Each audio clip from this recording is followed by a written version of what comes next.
Wars or Rebels. You know, you could see Kaz's arms are about 2 times as long as they normally are. So we were really trying to see, you know, can we add squash and stretch? Can we do stuff like this to try and make the show look a little bit different?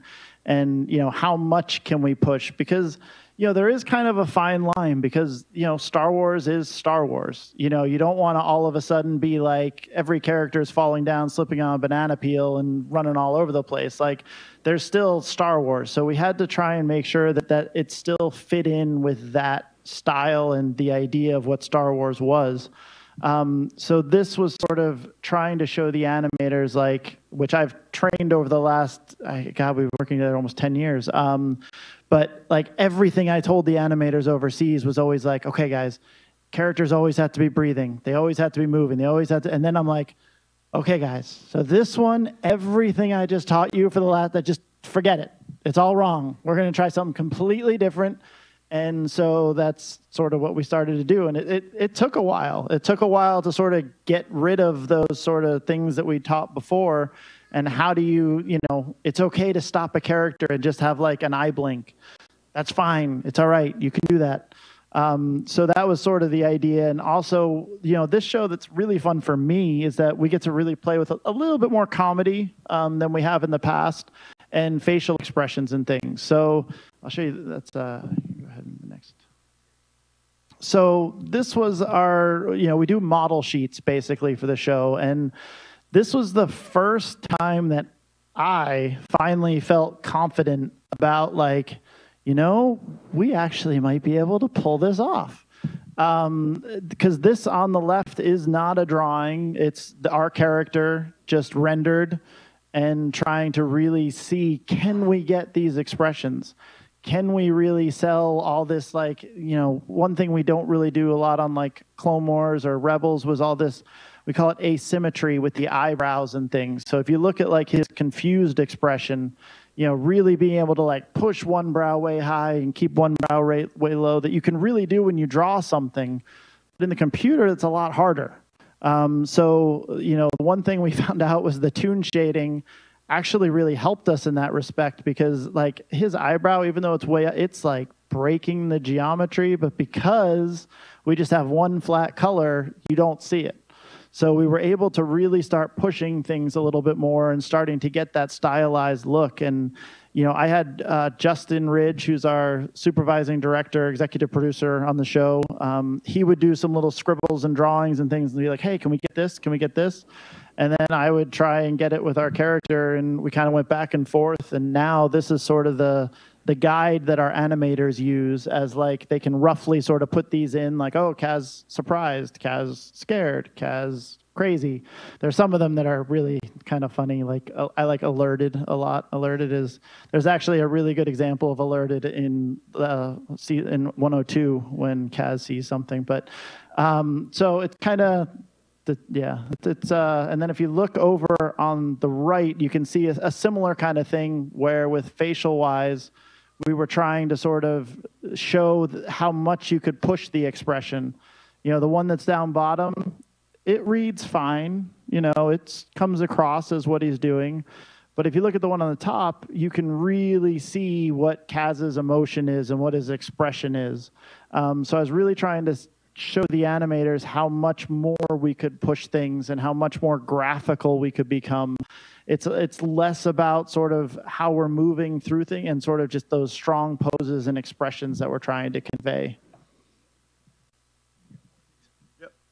So these were just more of our characters. You could see one thing that I always think is really funny is Niku, because he's always so happy, he really doesn't have a lot of that. He has like half of the expressions of the other characters, because Niku doesn't get really angry. Niku doesn't get really sad. So it's like, it was kind of interesting to sort of see again, but this was really that first sort of aha moment for me to look at and be like, you know, I think we might be able to pull this thing off.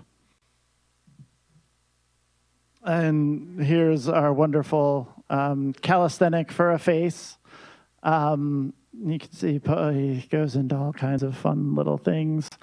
So this again is telling us just that what can he do with his brows? How can he move? Can he smile? Can he close his eyes? Can he hit all these ridiculous expressions that we have on the left and make him look like Poe? One thing that we added actually that's actually been really helpful on this show was, I'll show you real quick, and you guys are going to think it's pretty crazy, I'm sure, but there's this thing called lipsticky, which basically it enables us to take like the sides of the mouth and kind of like stick them together.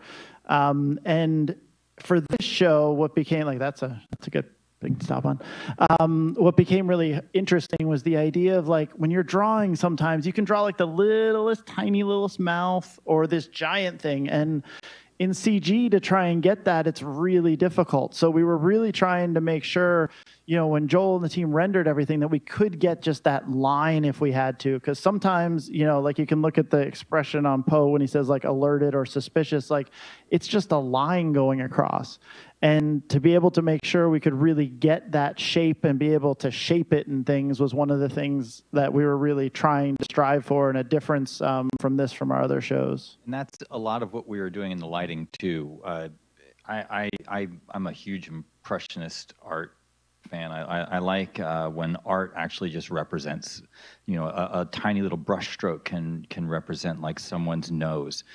So when we're in the lighting, we kind of look for that same thing. If you look at that poster up there that we did, whenever we're in dailies, ABC and I will always look and say, you know, would we draw that shape? You know, is it okay that the nose is just represented by just one nostril? That's usually all you need, and it's enough. And so we're able to actually execute it on the animation side and the visual side as well.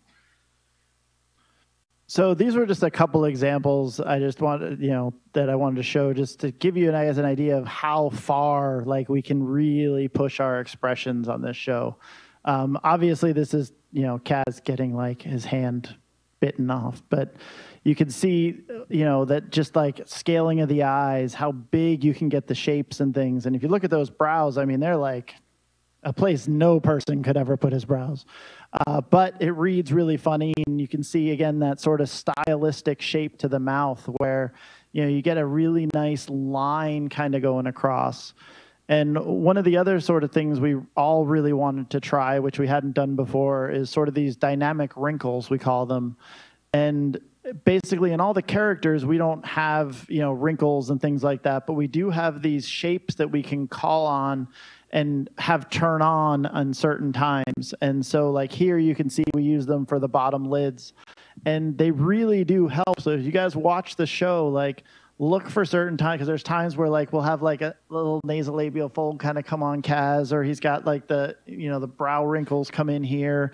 And it's amazing what just adding those little lines can do for expression. And, you know, we try and pepper them in here and there only when they're really called for. But it's kind of an interesting sort of thing we were able to try.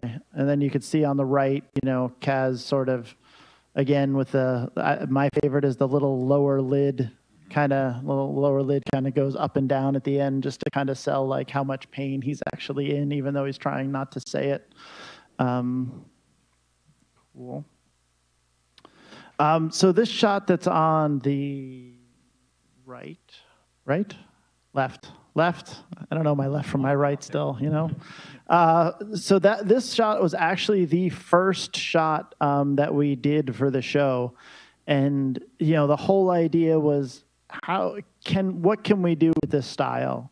You know, can we be funny, cartoony, not quite as far as like Tex Avery, Warner Brothers kind of thing, but can we do that classic like sneaking up kind of thing and turning quick, and, you know, can we pull that off in a Star Wars show? And I think here, you know, one of the things that was really interesting is if you watch Kaz's two moves that he does when he first comes up, you know, he's very bouncy and very quick, generally a lot faster than what you would normally do.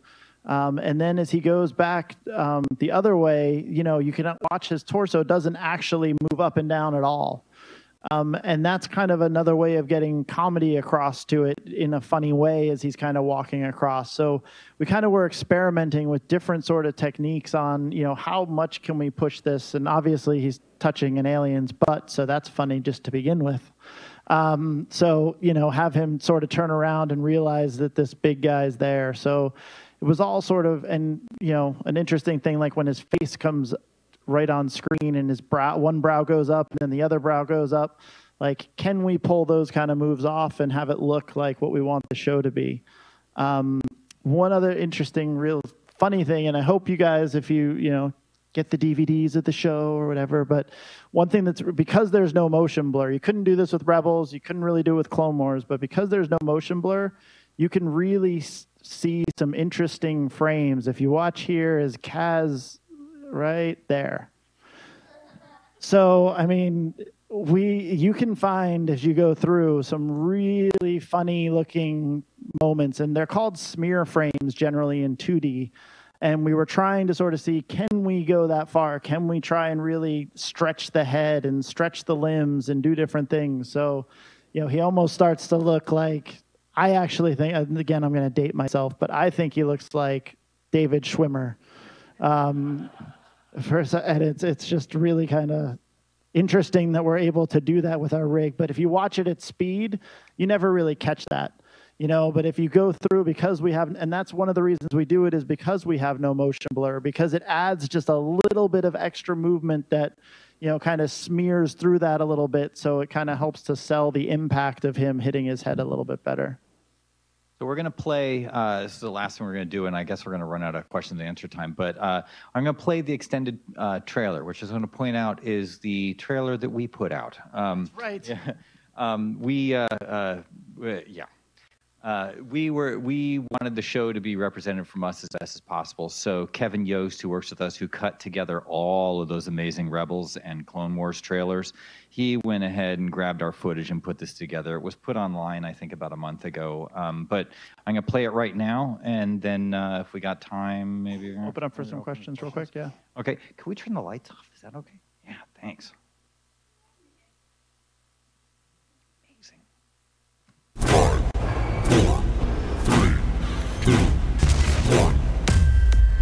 Can you imagine what it's like to be an ace pilot?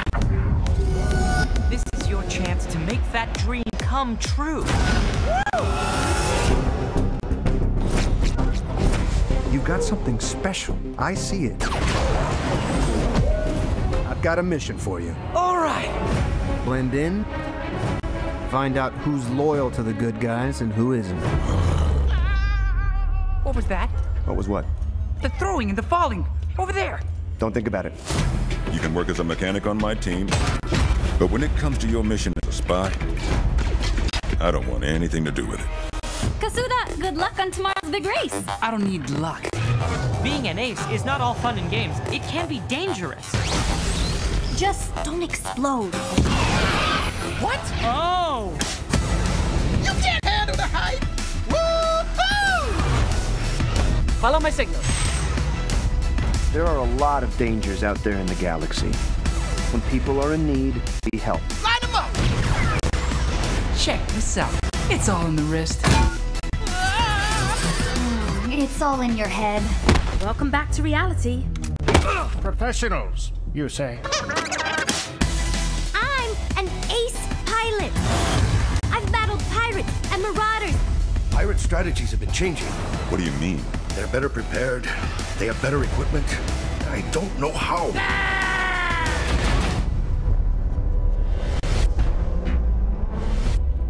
General, the First Order is clearly making weapons.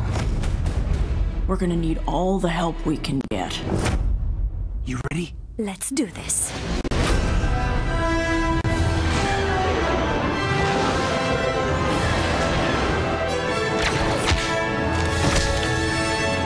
I want this station completely destroyed. Get him!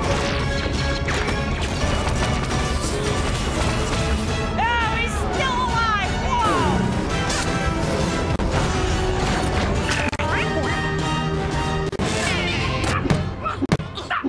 You showing up always means trouble. I knew you missed me. Here we go! Oh, this is exciting! I appear to be tingling all over!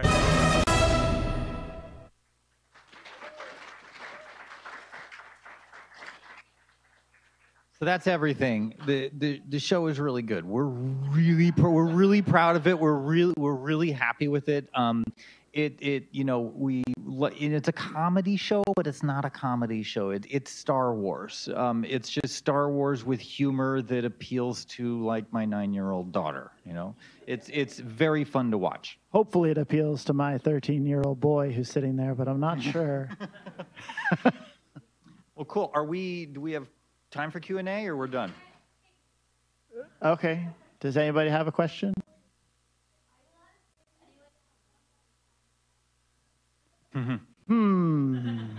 No.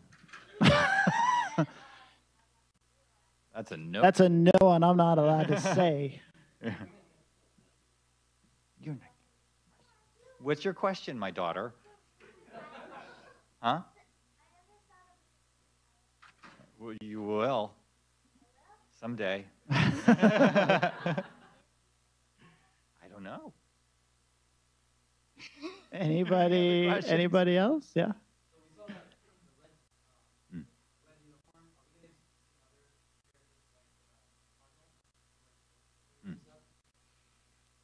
I can't answer. Anybody want to ask a question we can answer? Go ahead.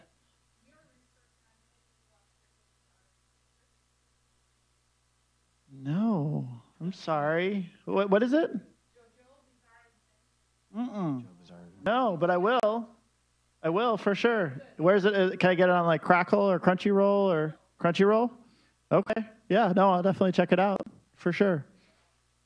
Awesome. You get in the back. 22. 2021. Because the first episode was actually 2 episodes. I guess so. Yeah. So. Yeah. So we have a full season. Yeah. Yeah. It's good.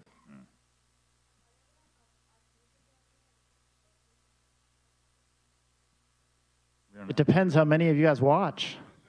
Watch it, like it a lot, and when you like it a lot, they want to make more. Right. Tell your friends. Mm-hmm.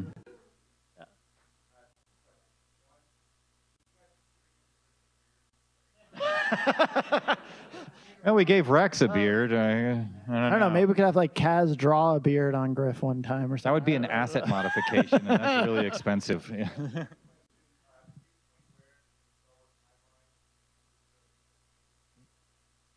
Somebody just said it. Who just said it? Yes, 6 months before The Force Awakens. We're gonna overlap. It was just announced. We're gonna overlap just a little bit. Yep. Yeah. 100%. Sure is. Yep. I think we have time for one more question. Well, it's got to be a big one. Who's going to do it? Come on, one more woman.